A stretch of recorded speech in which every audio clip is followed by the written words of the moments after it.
Isang unit ng Ruso ang biglang nagwala malapit sa Chasiv Yar. Pinagbabaril ng mga sundalo ang sarili nilang komandante ng platon. Tapos sabay-sabay silang sumuko sa Ukraine. Hindi ito hiwalay na insidente, kundi ang pinakabagong at pinakamalinaw na palatandaan na bumibigay na ang militar ng Russia sa ilalim ng matinding presyon. Nawawala na ang disiplina at morale at nagkakagulo na ang makinarya ng digmaan ng Russia. Himayin natin ang nag-udyok sa nakakagulat na pag-aaklas na ito. Pinapakita nito ang tunay na estado ng puwersa ng Russia at kung paano maaring samantalahin ng Ukraine ang mga pagkakabiyak na ito para magtagumpay sa labanan. Una, ang mga aktual na detalye ng pangyayari.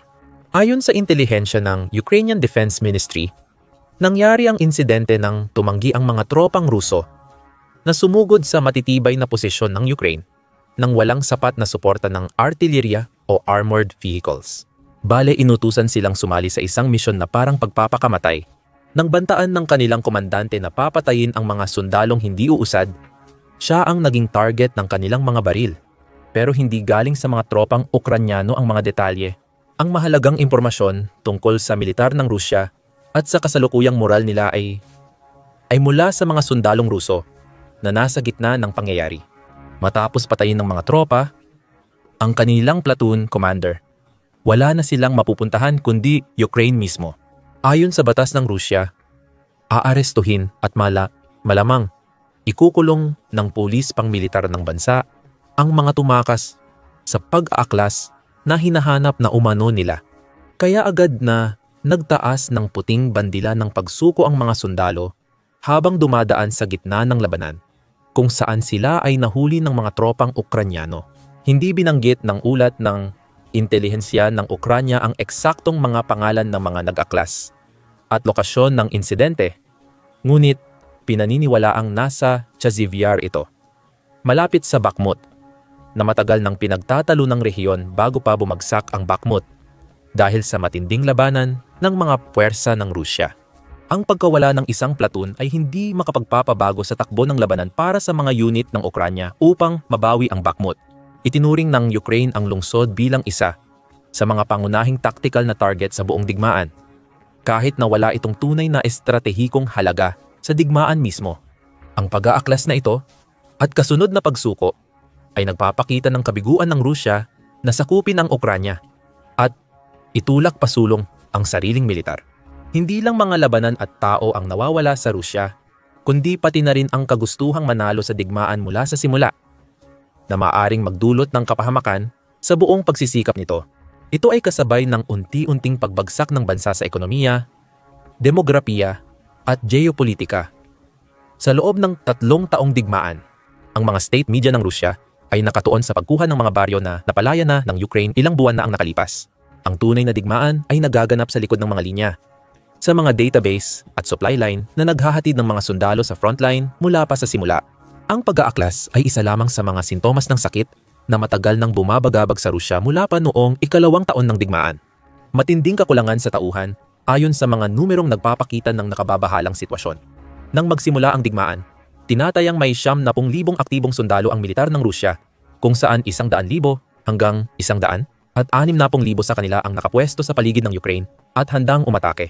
Nang naganap ang pananakop at napigilan ng Ukraine ang mga unang pag-atake, nagpadala ang Rusya ng karagdagang 170,000 sundalo at tinaasan ang mga opsyon at benepisyo sa kontrata upang makahikayat ng mas maraming tao lumaban sa digmaan.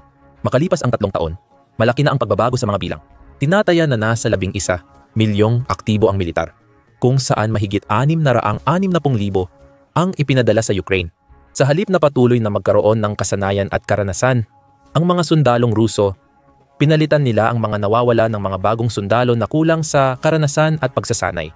Ayon sa mga pagtatansya ng Ministry of Defense ng Ukraine, aabot sa 1 milyong kaswalti ang Russia sa Hunyo 2000 at 25 kabilang ang mga namatay at nasugatan na hindi na agad makakabalik sa labanan.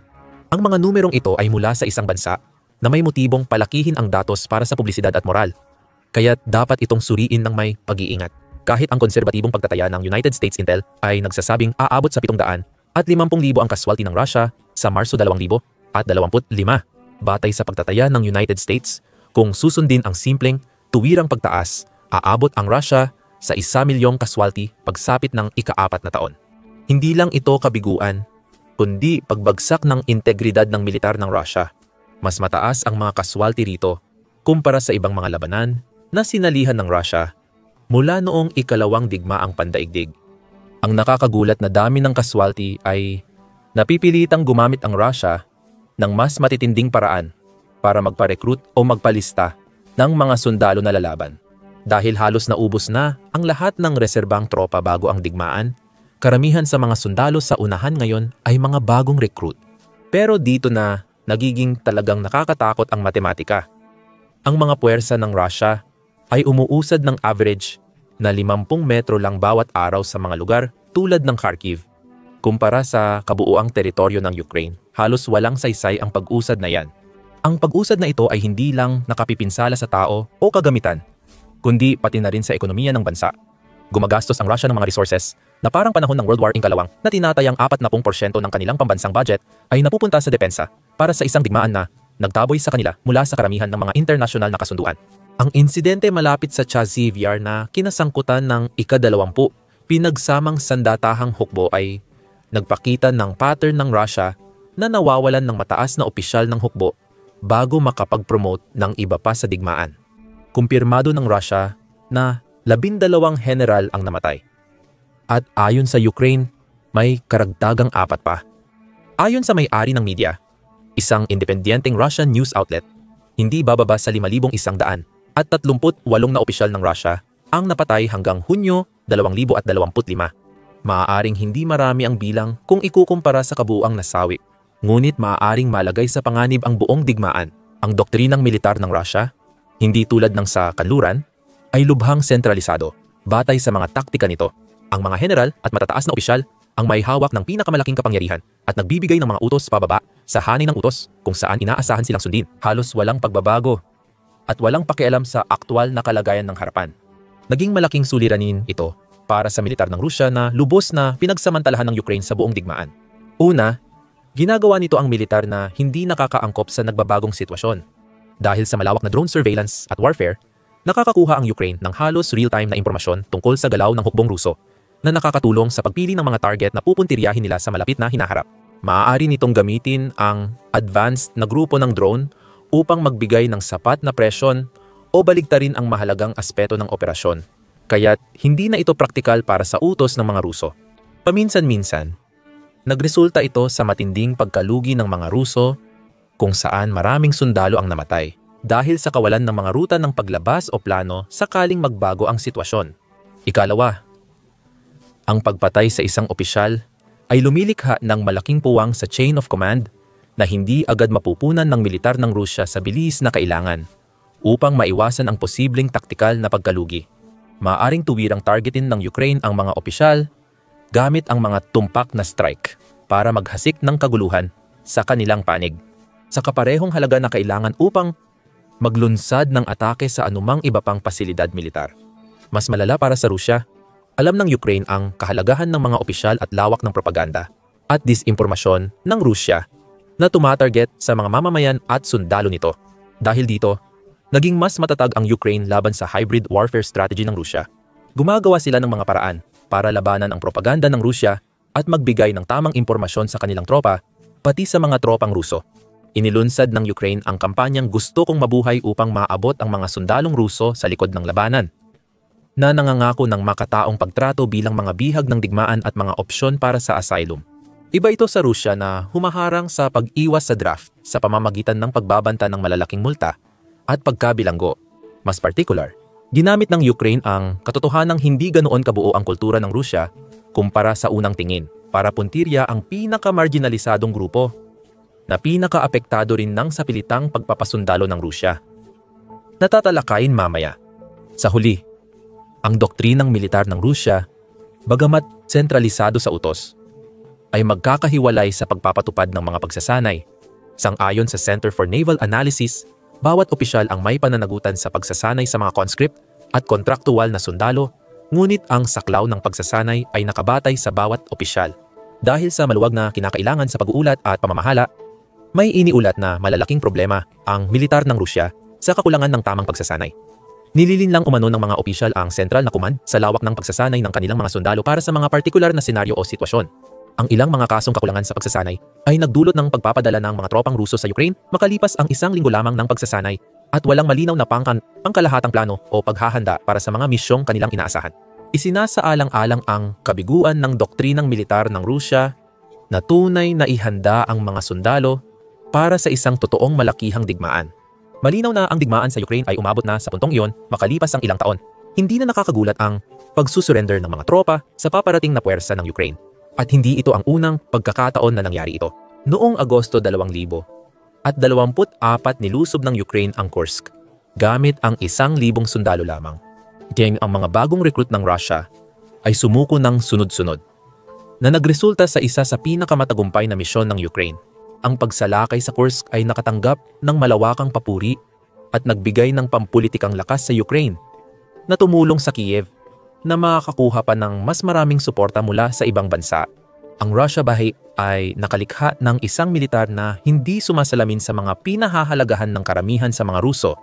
Isang mahalagang bahagi ng problema. Noong 2022, ang opisyal na bahagyang mobilisasyon sa mga malalaking lungsod ay nakatuon pangunahin sa mga lugar na malayo sa Moscow, St. Petersburg at iba pang metropolis.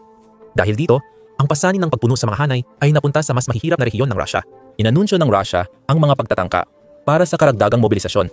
Ngunit tila hindi ito natuloy kahit opisyal. Gayunpaman, tila sinusundan ng mga lihim na alon ng mobilisasyon ang parehong pattern, kung saan Dagestan ang pinakabagong halimbawa. Ang mga mobilisasyong ito ay particular na tumatarget sa mga miyembro ng etnikong minorya na marami dahil na rin sa laki at lawak ng populasyon sa bansa. Gayunpaman, ang patakarang panlipunan ito ay nagpapahina sa produktibong kapasidad ng Rusya.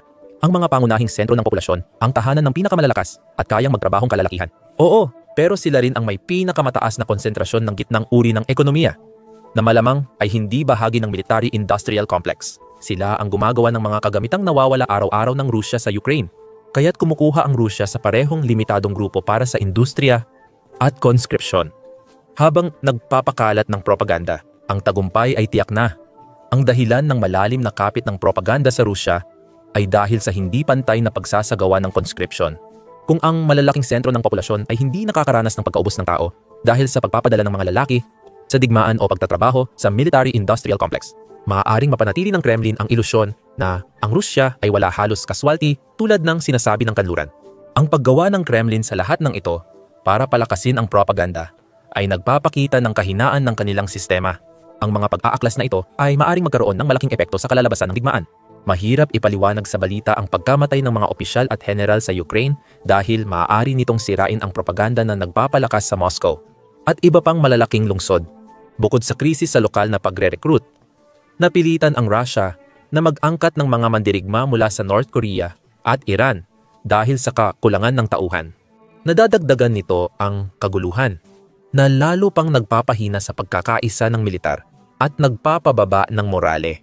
Tinatayang 11,000 sundalong North Korean ang ipinadala sa Kursk noong Oktubre 2024 upang lumahok sa kontraopensiba ng Russia, kung saan sila ay nagdanas ng mabibigat na kaswalti. Ayon sa intelihensya ng South Korea, humigit kumulang 300 sundalong North Korean ang napatay at halos 2,700 ang nasugatan. Inaasahan ng mga opisyal sa kanluran na aabot sa 6,000 ang bilang ng mga nasawian at nasugatan pagsapit ng Enero 2025 halos kalahati ng orihinal na ipinadalang tropa. Dahil sa mababang performance ng mga tropa, inalis sila ng Russia mula sa rehiyon wala pang 6 na buwan matapos ang kontra-opensiba. Noong Marso 2025 iniulat na may panibagong 3,000 tropang hilagang Koreano ang ipinadala sa Russia bilang kapalit ng mga nasawi at nasugatan. Sa 2 insidente ng friendly fire, pinaputukan ng mga tropang hilagang Koreano ang mga unit ng Russia at Chechen na pumatay sa ilang kakampi at nagdulot ng kaguluhan sa ilang bahagi ng opensiba.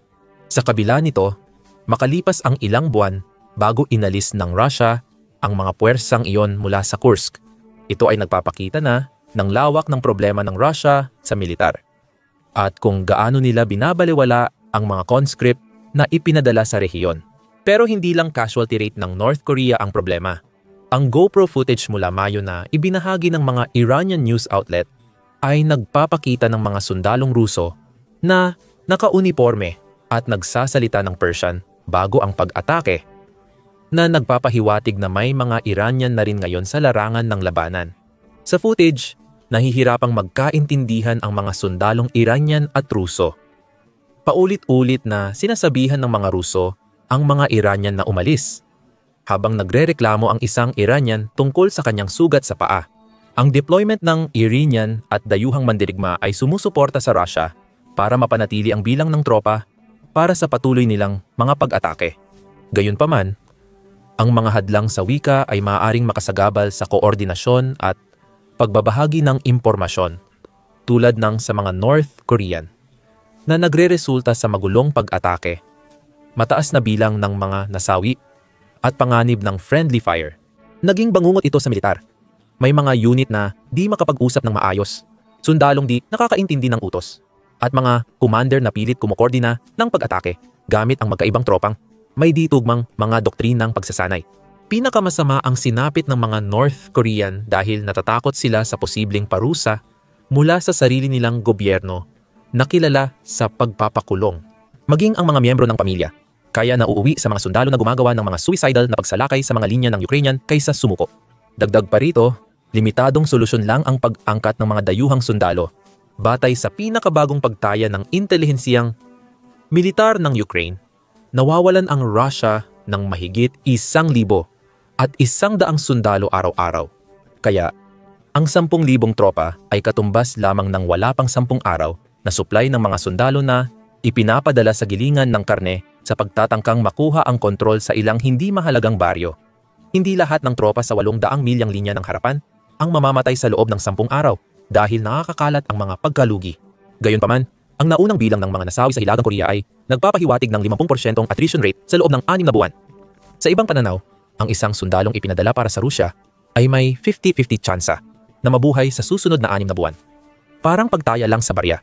Isa sa mga pangunahing dahilan sa napakaraming naitalang pagkawala ng Rusya ay ang natural na pag-usbong ng makabagong digmaan na mas pinapaboran ang mga estratehiyang malayo at hindi personal.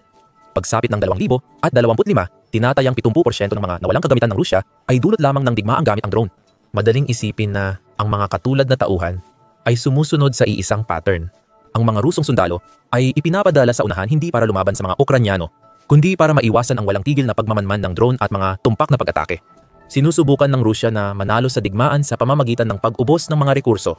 Sa isang hukbong, mas marami kaysa sa mga Ukranyano at kayang magangkat ng mga sundalo mula sa Hilagang Korea. Bansang may mahigit 12 milyong aktibong tropa. Bagamat maliit ang sukat, sinusubukan ng Rusya na itulak ang mga tao sa problema at umasa sa kusang paglutas nito. Ang estratehiyang ito ay nakakaapekto rin sa ekonomiya ng Rusya. Ngayon, nag-aalok na ang Rusya ng mas mataas na sahod sa mga conscript at dayuhang sundalo kumpara sa pambansang average. Ito'y isang pabigat sa natitirang bahagi ng ekonomiya na ngayon nasa hangganan dahil sa hindi kayang tiisin na 22% na kawalan ng trabaho noong Mayo 2025. Sa Rusya, ang pagtaas ng sahod ng mga sundalo at kanilang pamilya ay nagkakahalaga ng mahigit 8% ng budget ng pamahalaan, isang hindi pangkaraniwang mataas na halaga kumpara sa ibang bansa. Samantala, nagbabayad ang Rusya sa Hilagang Korea at Iran para sa mga kagamitang militar. Kabilang ang mga inhinyero. Ang patuloy na pagkaubos ng ekonomiya ng Rusya ay pinapalala ng paghigpit ng mga parusang kaluranin sa kakayahan nitong kumita mula sa kalakalan ng gas at langis, na dating umaabot sa 40% ng kita ng pamahalaan. Dahil dito, nakalikha ang Rusya ng mapanganib na siklo. Habang dumadami ang nawawala o namamatay na Ruso, mas kailangang gumastos ang bansa para mahikayat ang mga bagong recruit. Bukod dito, bawat buwan, lumalaki rin ang mga panganib at gastos ng pagpapatakbo ng isang lihim na flotang nagdadala ng langis at gas sa mga pandaigdigang karagatan. Ang paglala ng digmaan ay nagdudulot ng dagdag na gastusin para sa Rusya, lalo na't nawawala na ang kakayahan nitong makipagkalakalan sa ibang bansa at mapanatili ang mga empleyadong may mataas na kita. Higit 70,000 Ruso na ang lumisan ng bansa bago pa man ang ika-2 taon ng digmaan. Dahil sa napakamahal na tiket at limitadong destinasyon. Karamihan sa kanila ay gitnang uring pamilya na may malaking potensyal sa kita sa Rusya, lalo na sa information technology, at mga kaugnay na larangan. Imposibleng mabawi ng Rusya ang pagkawalang ito dahil abala na ito sa pagpapalakas ng kanilang humihinang hukbo. Ang insidente sa Chazivyar, kung saan pinatay ng mga sundalo ang kanilang commander bago sumuko, ay nagpapakita ng imposibleng kalagayan ni Putin. Hindi siya maaring manalo sa militar gamit ang mga taktikang nangangailangan ng mga casualty na hindi kayang pondohan ng Rusya. Hindi siya makakapagnegosasyon ng maayos kung ang sariling tropa ay nakatutok ang baril sa kanilang mga opisyal. Hindi niya kayang tustusan ang gastos sa digmaan na kumakain ng 40% ng pambansang budget para sa mga teritoryong kasing liit lang ng isang football field.